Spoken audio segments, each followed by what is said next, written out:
Vous êtes sur Medi 1 et soyez les bienvenus dans ce nouveau numéro de l'invité de la rédaction. Lors de sa 44e assemblée générale ordinaire organisée à Arusha en Tanzanie, la Confédération africaine de football CAF a annoncé le lancement de sa Super League dont la première édition est prévue en août 2023. Un nouveau projet qui rentre dans le plan d'action 2021-2025 de l'instance continentale et qui devrait permettre de changer le visage et la compétitivité de la CAF et du football africain. Pour parler des enjeux et des défis de cette nouvelle compétition, nous recevons sur ce plateau Moustapha Sadio, journaliste sportif. C'est un plaisir de vous recevoir. Un plaisir partagé, Alexis. Déjà, en tant que journaliste sportif, Monsieur Sadio, comment accueillez-vous cette décision de la Confédération africaine de football d'organiser sa Super League? Dubitatif, parce que cette idée d'abord est née de la FIFA, de Gianni Infantino qui l'avait proposé à l'Afrique, qui l'avait refusé dans un premier temps. À l'Europe, l'UEFA en rêvait et c'est finalement l'Afrique qui réalise ce rêve d'avoir une Super League, donc une ligue fermée. Dubitatif du fait que c'est une ligue fermée qui n'encourage pas forcément, on va dire, l'équité sportive. Donc tu n'as pas besoin de gagner ton championnat, en tout cas pour en faire partie. Il faut juste répondre à certains critères. Parce que quand on voit les 24 équipes choisies, on voit que c'est quand même des clubs populaires, des clubs qui ont pas mal de moyens. Et donc, par rapport à ce que le football représente, l'équité sportive, c'est d'ailleurs ce que dénonçaient les farouches, on va dire, opposants de la Super League de l'UEFA, proposée à l'époque, il y a un an, par le président du Real, Florentino Pérez. Donc, dubitatif de ce côté-là, mais excité aussi. Excité du fait que quand on parle de la manne financière qui attend les équipes, j'imagine qu'on rentrera là-dedans. Ça devient excitant de voir autant d'argent dans le football africain de clubs. C'était vraiment on va dire un manque quand on voyait les primes que les clubs recevaient en Ligue des Champions ou même en Coupe de la CAF. En parlant de cette excitation, la CAF se dit enthousiaste pour la Super League africaine et convaincue que cette compétition changera le visage et la compétitivité de la CAF et du football africain. Selon vous, quel changement concret et positif la Super League peut-elle offrir au football africain? Je pense déjà les joueurs dans les clubs africains concernés, ces 24 clubs-là, vont gagner énormément d'argent, vont également rester sur le continent parce qu'on sait que beaucoup de clubs perdaient leurs meilleurs joueurs à chaque fin de saison. Ceux qui brillaient rejoignaient l'Europe, rejoignaient les pays du Golfe, rejoignaient en tout cas d'autres championnats hors du continent. Plus attractifs, plus compétitifs aussi. Quand on sait que Al Ahly vient de gagner la médaille de bronze lors des 2 dernières éditions de la Coupe du Monde des clubs, on se dit qu'avec autant de moyens maintenant à disposition de ces clubs-là, ça pourrait permettre peut-être à un club africain d'atteindre au moins la finale de cette compétition mondiale-là. Donc, être beaucoup plus compétitif malgré tout. Mais je pense que ce qui est le plus recherché dans cette Super League-là, quand même, c'est l'équilibre financier pour ces différents clubs-là. Parce que quand on sait que 2 500 000 $ seront versés à chaque équipe, ne serait-ce qu'en 4 participations, et que le vainqueur va empocher jusqu'à 11,6 millions d'euros pour la victoire finale, ça représente quand même pas mal d'argent. On parle de 7,5 milliards de francs en une saison, rien qu'en Super League, sans compter ce que ça va rapporter globalement en termes de sponsoring, parce qu'il y aura énormément de visibilité pour les annonceurs et tout. Mais vraiment, c'est excitant parce que quand on sait tous les clubs qui seront alignés, on risque de voir des stades pleins. Justement, revenons sur les clubs. La compétition opposera les 24 meilleurs clubs du continent, issus de 16 pays différents. Au total, c'est 197 matchs qui sont au programme entre août et mai de chaque année.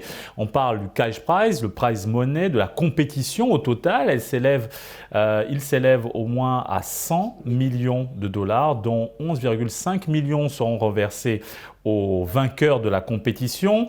Cependant, est-ce que toutes ces dispositions, aussi attractives qu'elles soient, faciliteront la mise à disposition des joueurs africains évoluant dans les grands clubs européens? Non. Non, non, je pense que ça va pas être aussi impactant à ce point-là. Ça va juste concerner les joueurs. Je pense qu'on ne pourra pas être aussi compétitif au point de pouvoir attirer des joueurs africains venant de clubs européens. Je pense que ça va juste permettre vraiment des transactions entre pays africains. Voir des joueurs tanzaniens du Simba être transférés à coups de millions d'euros certainement dans un club marocain, au Raja de Casablanca ou à Al-Ahli du Caire. Je pense quand même que ça permet de densifier le marché des transferts africains dans un premier temps.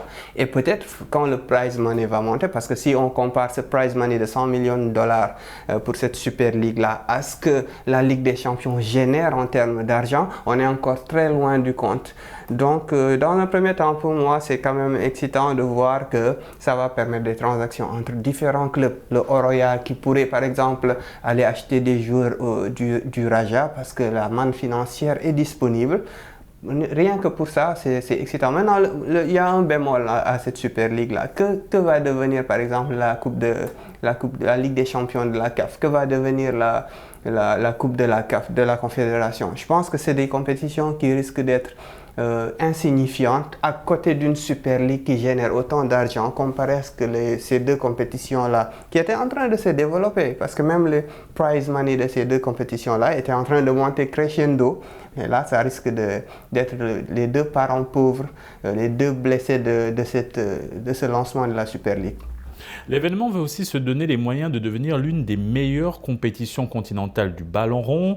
Donc les 54 fédérations du continent recevront chacune à peu près 1 million de dollars provenant des bénéfices de la Super League africaine qui serviront à développer les infrastructures sportives et soutenir les finances des clubs locaux. Quel impact ces dispositions auront-elles sur le développement et la visibilité du football continental? Ouais, donc si on comprend bien, ça permettrait vraiment d'avoir des dividendes reversés à ces différentes fédérations. On espère vraiment que les fédérations vont reverser ça au niveau du football local. Je prends le cas du Sénégal. Si ce million de dollars est reversé pour développer le football local qui est complètement en perte de vitesse, qui n'a aucun sponsor, qui fonctionne presque avec les fonds de la fédération alors qu'il y a une ligue professionnelle en place, ça pourrait permettre en tout cas de redynamiser les championnats locaux.